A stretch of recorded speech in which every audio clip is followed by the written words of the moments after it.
So, can you repeat your question, please? Yes, so is this to say that once one is awakened, one remains in an awakened state? Okay. So, her question is, well, once you wake up, do you remain in that state? See, awakening is not a state. Awakening is an understanding that something has of great significance has shifted, that you got it, that is the integration of the experience, the spiritual experience into the psyche, so that the psyche now recognizes who you are really. So without the proper integration, you can have many spiritual experiences. Like in the case of my student that had 100 mushroom experiences without waking up, because there was no integration of the experience.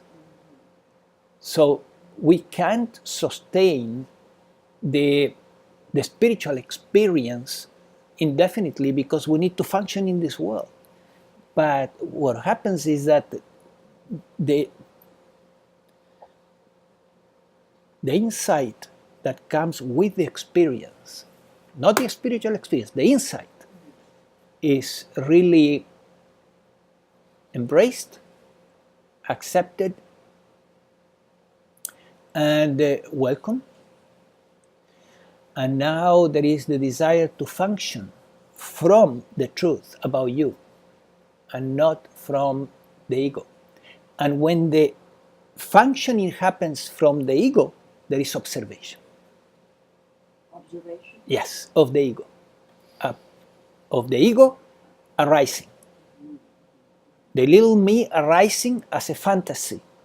So that, and you recognize that you are the observation, you are not that thing. That was the me, and it is a story of the mind. It's just conceptual. It's mind stuff, not a real being. So it's difficult to describe what awakening is for all these reasons. And therefore, awakening needs to be experienced, so to speak. And as I said, the best way to have the awakening is to ask for it. I want to wake up. And not try to do it yourself. I don't think one can do it yourself. You cannot do it, really. You can't do it yourself. No. But Jan, don't you think that how everyone that does have an awakening experience, that it's kind of unique to that person? Like not everyone experiences the same thing. It's kind of different. I think there's certain things that are common in the awakening experience, but I think there are other things that are kind of unique to the individual experiencing the awakening. Okay, let me see if I understood the question. Well, okay, like for example, you had your awakening experience. Yes. You were able to function. Yes. Okay, Eckhart Tolle, when he awakened, he couldn't function for over a year. Right. So Diane is saying that, for the recording, Diane is saying that some awakenings are different for different people. So Eckhart Tolle, in fact, for a year couldn't even function, right? And in quotes, my case, right, that didn't happen. I didn't become crippled for a year. Yes, because the spiritual the experience itself is different, right? And but the insight that brings It's the same. is pretty much the same. That's it. The experience is different, but the insight is the same. The insight is the same. Right. The insight, the fundamental insight that you are not and you never were what you thought you were, what you imagined you were. That insight is the kernel of the experience. And so the experience may vary, right? Some people have a very powerful spiritual experience. Other people don't. Other people have no experience practically. It's very interesting. I have a student that he has been waking up slowly, and he's totally awakened, but never had that moment, that, wow, yes, got it, right? No, it was a gradual process. That's what happened to Ramesh Balsekar, gradual. Right. Right. So Roy is saying that that's what happened to Ramesh Balsekar. Yes, and to many. And that's probably better because as they are awakening gradually, they are embodying it. Whereas when you have Right. the profound experience of awakening, all at once, then you have to learn to embody it. Right. So Diana is saying that in a way it's better to have a small, to approach awakening slowly so that you can integrate this gradually into the psyche. Yes, I would agree with that. That a powerful awakening, that can easily contract and disappear, right? But anyway, going back to the fundamental thing here, which is the subject for today, you want to make this path work. Perhaps you have already trailed into different paths. You tried Bhakti Yoga, Kundalini Yoga, Tantra Yoga, and it hasn't happened, right? Sufism, Zen, and it hasn't happened. And now you are interested in Advaita. So how can you make Advaita work for you? That is what I am trying to address here, so that you don't get frustrated again.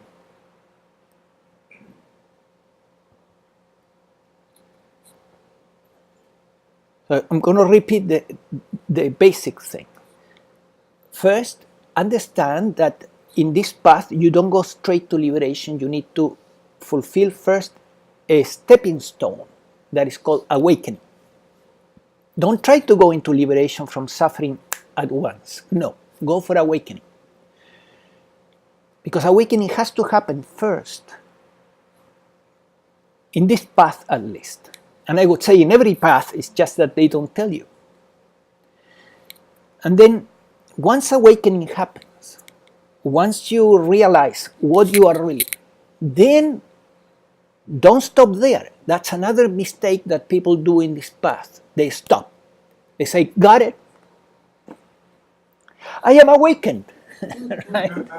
I am awakened. I got it. Right? And they tell everybody, and the ego gets very proud of itself that got it. That's another mistake in this path. And I have seen it happening. Don't do that. Once the awakening happens, don't stop there. Go for embodiment. Of what? Of the awakening into your thoughts, feelings, and behavior. Because it all changes. Your thoughts totally become different than when you're in the ego. Yes, your thoughts become different. Yes, your feelings become different. Your behavior becomes different. But not all the neurosis that we have in the mind-body organism disappears because we woke up. Perhaps 50% will be gone. 51% is gone, perhaps. But there is a 49% still that you need to deal with it. And so another mistake people make in this path is to wake up and then don't continue. No, you need to continue towards embodiment. And then the embodiment needs to be understood correctly too, because if we don't understand embodiment, then we can get very confused. See, embodiment, to do embodiment properly, you need to experience negative emotions, which usually the best place to experience them is in relationships, in connection with others. Yes. So after awakening, it can be very puzzling to see that suddenly, hey, you're feeling very angry or sad. And then you say, where is the awakening, right? Well, the path works that way. After awakening, you will face your demons and they will show up. They will be revealed to you through a red light in the dashboard. That red light is negative emotion. Hopefully, with the right approach and the right attitude and connection with intuition, what in the past could have been, an issue that lasted years, now it can be resolved in days during the embodiment process. And then, next. What's next, right? And let's say you are traveling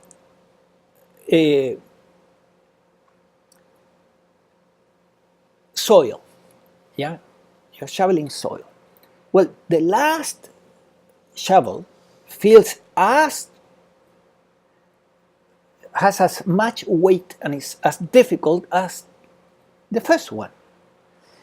You don't know that you are getting to the end.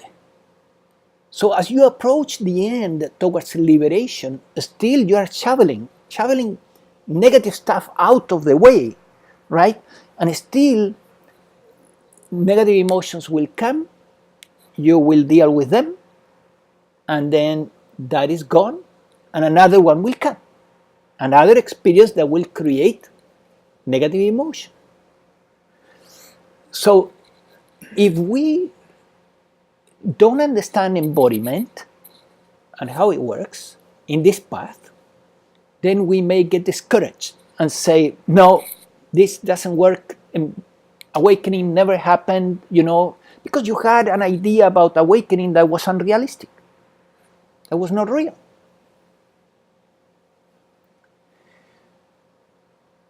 Awakening makes also a connection with your divine nature, which is consciousness, that is very strong. Is, let's say, for example, internet, right?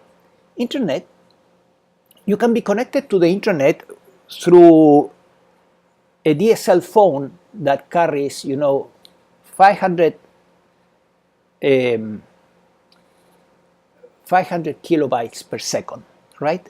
Tiny cable, tiny connection.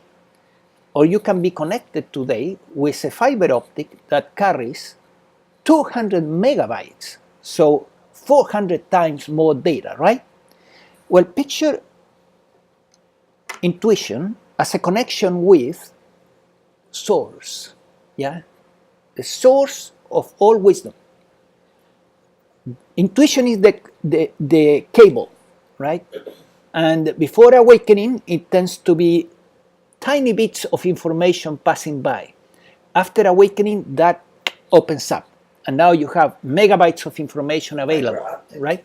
Sorry? Fiber optics. Fiber optics, exactly, right? So all that intuition is available now to solve the most complex issues in life that in the past were very challenging, and today you have a direct connection. But the connection will not work if you don't connect, right? If you and the connection happens through questions. You need to ask. Again, you need to ask for the answers that you need in order to continue moving forward. So let's say you're having a problem with a coworker, right, at work, and there is bad vibes, and you notice that you're charged, right, and the awakening already happened, but you notice that, hey, I'm feeling angry with this person, right? Well, unless you establish that connection with wisdom, with source, and you ask the right question, you can have a big cable or a fiber optic of connection, but the data will not, the download will not happen. You need to ask the right question. So, the right question, one of the many questions that you can ask, but this is possibly the most effective, is what do I need to understand here in order for this emotion to be over? Right? What do I need to what? What needs to be understood here? Right? In this situation. What needs to be understood in this situation? Then, this fiber optic cable that you have in connection with source is open, and the information, the download will happen. And today many teachers are using exactly this wording, download, meaning a download is an insight, right?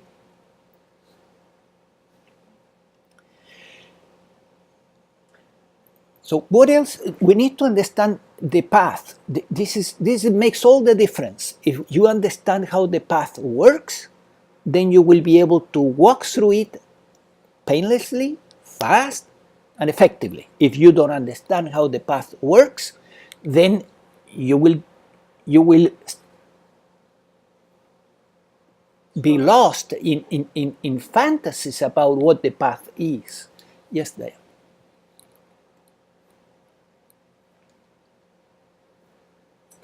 You forgot? Okay, sorry.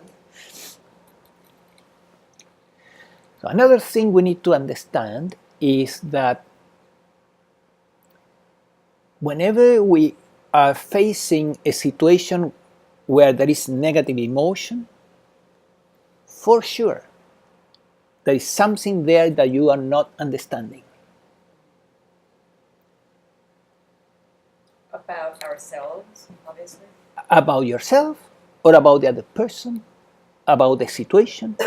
There is something, there's a piece of the puzzle that you don't have.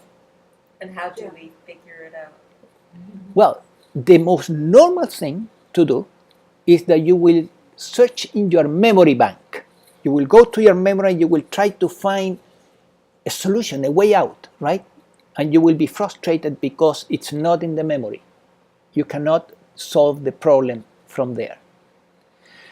You cannot solve the problem from the programs in the mind-body organism. That's why the problem is there. Because if you have already the solution to the problem, it would have been solved already. You would have immediately got it, and do something about it, and that's it. Change your attitude, whatever, and that's it. But you don't have the information. So where the information is going to come from? It's going to come from that cable, right? From that cable that is connecting you to source, that intuition, which hopefully after awakening is a fiber optic cable, right?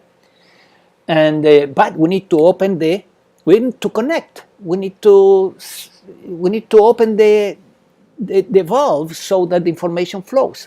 That valve is asking the right question. When you ask the right question, then the download happens, and the piece of the puzzle that was missing becomes yours. You integrate it into your programs, and it's very likely that if the integration is correct, that issue will never happen to you again. Or it may happen a few times, but it will be solved fast until it's totally integrated in your mind-body organism, so that it's no longer an issue. That piece of the puzzle is there. That piece of the puzzle is information, is a download, is an insight, is an understanding.